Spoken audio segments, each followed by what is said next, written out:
how each of you overcame your biggest fear to be able to actually have this huge health turnaround for yourselves. For me was to let go of the shame. To let go of the shame of not knowing. I had to forgive myself. The knowledge that I didn't have, I had to forgive myself for that.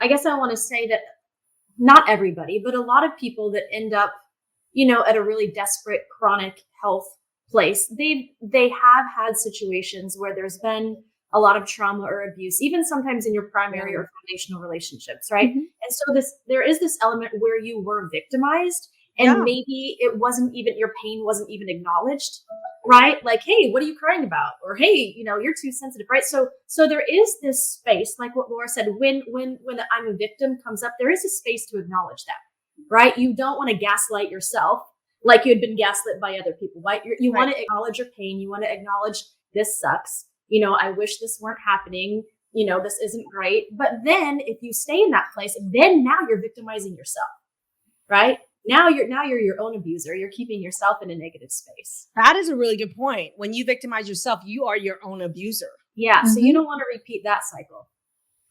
Yeah. That's really it. Go ahead. A very thin line out there. Every time a physician would turn around and say that this is a problem that you're self-creating yourself, is what you actually keep internalizing.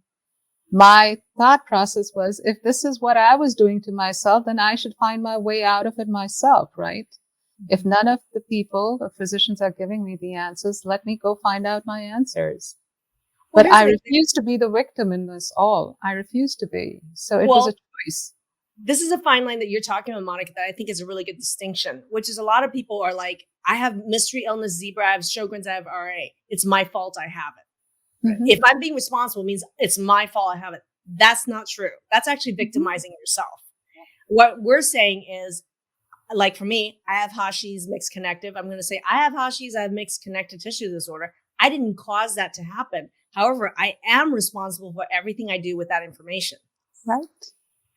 Yes. And piggybacking on what Jamie was saying too, like about the trauma that has existed, right? From all the things that we've been through or that people have been through. It's like, okay, well, if you sit in the past and you constantly rehash it, you're choosing to bring that giant suitcase into the present and the future. And you don't want to choose that. You want to choose to leave it behind you. So honor it, love it, mwah, peace out. I'm moving on. Laura, Byron Katie, I love her book, Loving What Is. That's one of my favorite. And she has like interventions all over YouTube. Her videos are incredible. But one of the things that she says that really resonate with me was, I used to live in the past, reliving and re-punishing myself over and over again, as if the more I punish myself, the more I'm worthy. Now that I've punished myself enough, maybe I'm now worthy of something. I deserve all this self-abuse. But what it is, she said, was the past is not real at this point. It already happened. It no longer exists.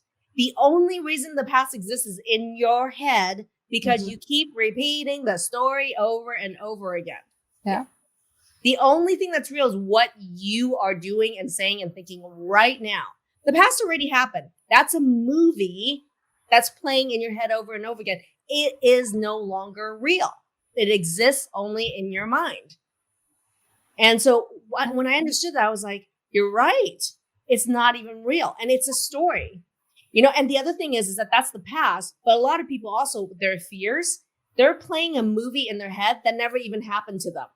I have this autoimmune disease and this autoimmune disease. I'm going to die. Nobody's going to help me. And yes, I get it. But you know what? That never happened to you, actually.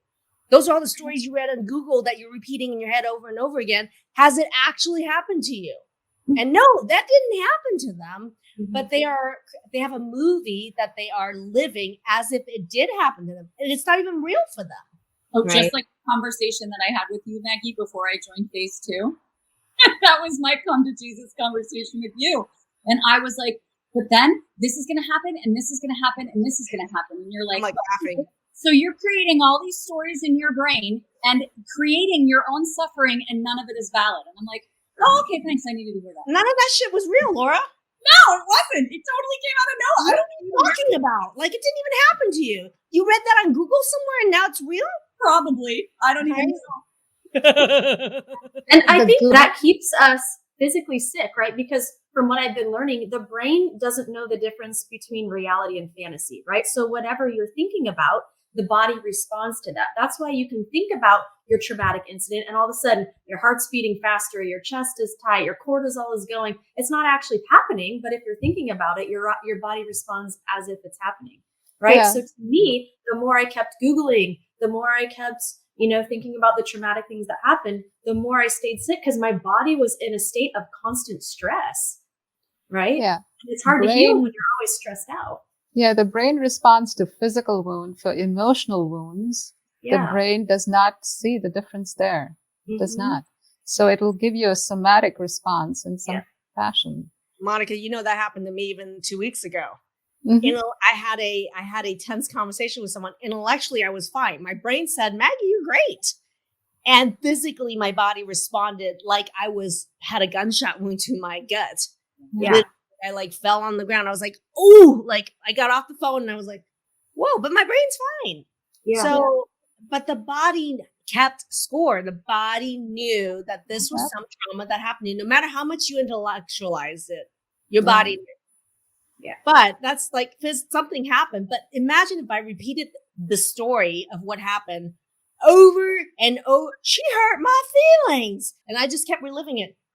I didn't relive it anymore, but I made a conscious decision not to do that because I made a conscious decision not to inflict further physical and emotional trauma on myself.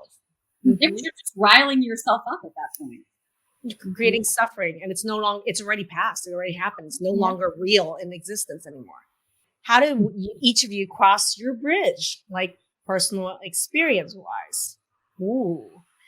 And just to give you guys myself as an example, we have tons of mindset tools and trainings in our program. And one of the trainings is called How to Rewrite Your Story.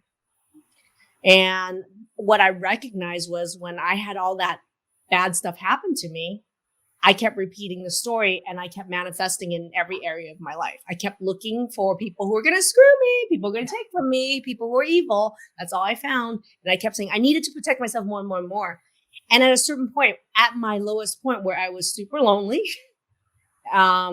super scared and super sick, I got to my lowest point and I really had to make the decision and I learned about this tool, Changing Your Story, which is why that tool exists in our program. And I literally sat and wrote down what my old story was, what the beliefs that fed that old story was, and what I believed about myself. And I said, what is my new story? And what are the new beliefs I believe about myself? I literally rewrote the story. I reread it, physically owned every single part of my new story in every cell of my body. That is why I am here today. That is the only reason why I'm here today, is because I chose to change my story from victim to being responsible, from being constricted in a straitjacket of fear and hell to being free to actually choose to have choice. When you take choice back, you take power back. This didn't just happen to me. I have choice here. That's my power back.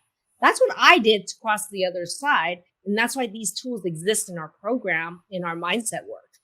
I'm interested in how each of you overcame your biggest fear to be able to actually have this huge health turnaround for yourselves. Yeah. Gosh, narrative is so important, isn't it? Like the narrative that you tell yourself about your life. Yeah. Yeah, I think that was one of my major turnarounds too. It looks a little bit different than yours, but I would say my major narrative that I'd been carrying was one of fear. And it was fear about, I was born and bred to be a pleaser.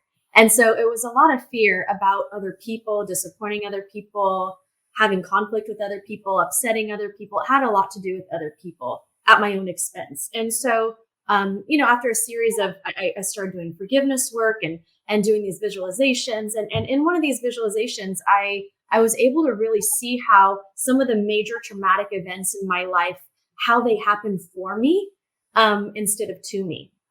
And so once I could see that things actually happen for me instead of to me, I could start appreciating all the obstacles. I could sort of write a new narrative around trauma. I got to drop a lot of the fear that I had been carrying. So to me, that was one of the hugest shifts that I had. For me, it was interesting because I encourage this to people all the time. I'm like, get mad. Because when you're feeling depressed and anxious and ashamed and guilty, guilt is huge for me, right? And you're doubting and all of that is going on. That's because you have unprocessed anger. That's because you have not fully addressed or used your voice in a way for yourself or, in context with other people. And so for me, I had to be mad at the medical system, right? I had to be like, I'm good. Damn you. So good. Right, exactly. I've been so good for so long, but now I started getting that pain from my gallbladder and I was just like, yeah. And so that's good though, because it's mobilizing. Anger is mobilizing and it's actually at a much higher vibration than all those other emotions. So it's like, mobilize that, allow that momentum to begin. And then for me, it was taking that full responsibility. And I had it mindset wise mostly, but I needed it in terms of action, in terms of taking consistent action towards my own well-being. For me was to let go of the shame. To let go of the shame of not knowing. I had to forgive myself. The knowledge that I didn't have, I had to forgive myself for that. So that was one of my way of forgiveness to self, and then the people who were not able to give me that information also. It wasn't that they were evil or trying to keep something from you. They didn't know themselves. They didn't know. What they didn't have, they couldn't give to me. They couldn't. And think about being a doctor too. Like, I can't be mad at doctors. Because I myself gave that crappy advice to people when they were sick with autoimmune disease and I didn't have it and I wasn't trained to know how to deal with it. Yeah. I gave that bad advice, right? Not because I didn't care, but I didn't have any training on actually how to deal with these real root causes at all. So I had to actually forgive myself, and not because I was a bad doctor. I wasn't a bad doctor. I was a good doctor, a caring doctor. But I didn't know any better. And I had to get sick myself. Talk about life happening for you. Yeah. I had to get sick, really sick, to actually humble myself to go and learn all these other alternative ways to save my own life. Yeah. So life was happening for me because that was what it took to get me to this place where I can learn to trust myself. I can learn to help myself. And now I can actually learn how to teach other people how to do that. So it really, life was happening for me that I got sick with super special zebra number 55.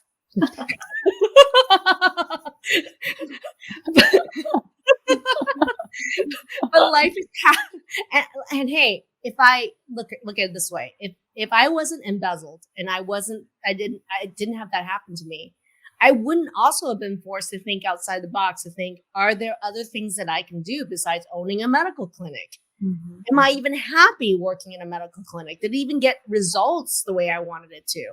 It really pushed and forced me to say, hey, think outside the box, lady, do something different. What do you got to lose? That's how this online program was actually born, was, in a space where I had to question, this really awful thing happened. So I have an opportunity here to try something different or do something different because I have nothing more left to lose right now. Right? So that's life happening for me. And I'm so grateful. I am so damn glad that all these things happened, because I wouldn't be a fraction of the person I am today without it. That didn't mean it wasn't hard. Mm-hmm. Right? But life was happening for me.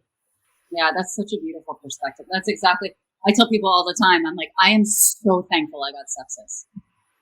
I'm so thankful that I was 30 minutes away from not making it, because honestly, I needed to get smacked in the head in a way that, like, I had awareness of certain things, but it was just like, I was successful. I was happy. I was good. I just didn't realize that phenomenal existed. Right? Yeah. And so I needed to be smacked across the head to be like, wait, I can do things differently. And actually, it might even be much better than what I already have. This is awesome. Yeah. Well, and the thing for me is once I actually changed my story, it's brought the best people ever in my life. I have the most loving, generous, kind group of people that are my close friends. And the people that have joined the program that I've had the opportunity to be blessed with, none of you would be in my life if that had not happened to me. So thank God I was embezzled. Yeah. Thank goodness I was embezzled, to be honest. And it's just like Laura says, thank goodness for sepsis. It's hard to look at that way and turn it around the way, but that is the truth. None of you ladies, none of all the beautiful people I've worked with over the last 5 years in our program, many of which have become friends, none of that would have happened had I not gotten sick, had I not been embezzled, period. Right? So that is true. Right? Yeah.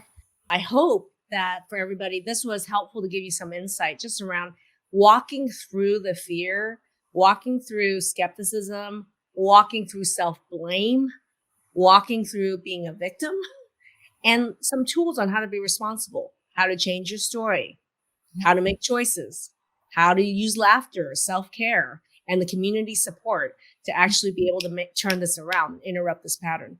So thank you, ladies, for joining me. If any of you are interested in learning more about our program, go ahead and you can just type interested in the comment section below. Tell us a little bit about you. You can also join our Facebook group, which is called Transform Autoimmune Disease Naturally, or you could check out drmaggieyu.com. Thanks, everybody, for joining us today. And ladies, thank you so much for sharing so deeply about your own journey and all your insights. Thank you so much. Thanks Thanks, everybody. Maggie. Thank you.